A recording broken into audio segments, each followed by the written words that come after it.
One of the things we were tasked to do was to roam the show and find a highlight and a lowlight. Here's my highlight. Unlike many, it wasn't necessarily a new car, but it's one that I think is going to be held in very high esteem.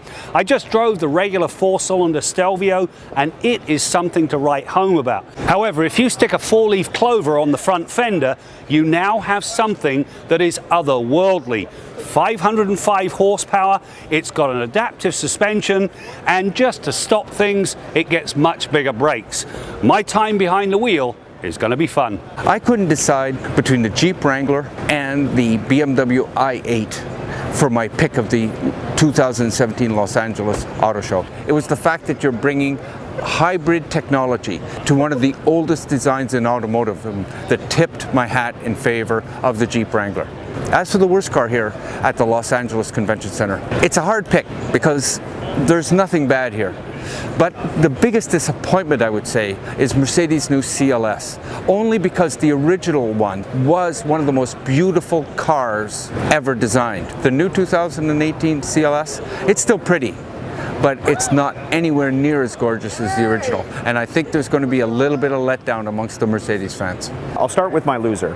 So it seems to be a popular pick amongst my counterparts here. It is the Lincoln Nautilus. Yes, it's essentially a rebadged MKX. Not cool. However, there is one thing I like about it, and that's the name. So Nautilus, thumbs up, but it's still a loser. I think, just for its pure fun ability, if that's such a word, the i8 Roadster is my top pick.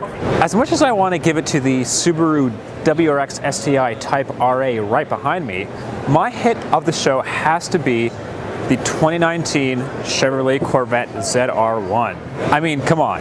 755 horsepower, 7-speed manual, rear-wheel drive. Perfect.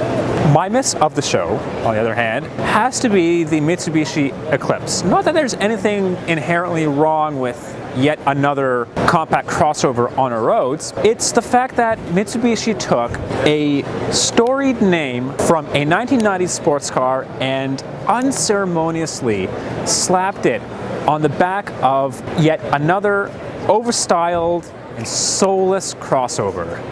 That is a punch in the gut.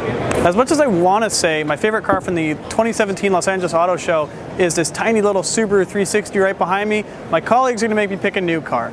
So for that end, why not pick one with 755 horsepower, everyone's favorite Corvette ZR1. There's nothing bad to say about it. Rear-wheel drive, manual transmission, supercharged V8, and it's awesome. It's just the greatest car ever. And now it comes time to pick the worst car. And this is the easiest choice I've made all day. It's the Nissan Kicks. I dislike it to its core.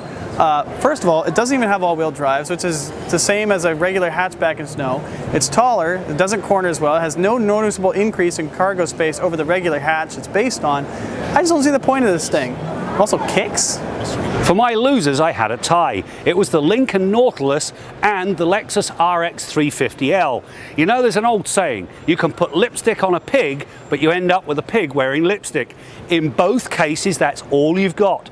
A renamed Lincoln with a little bit of an upgrade in terms of the way it looks, and a Lexus that's got a third row, that's going to gather dust. So there you have it, the highs and lows of this year's International Auto Show in LA. For Driving.ca, I'm Graham Fletcher.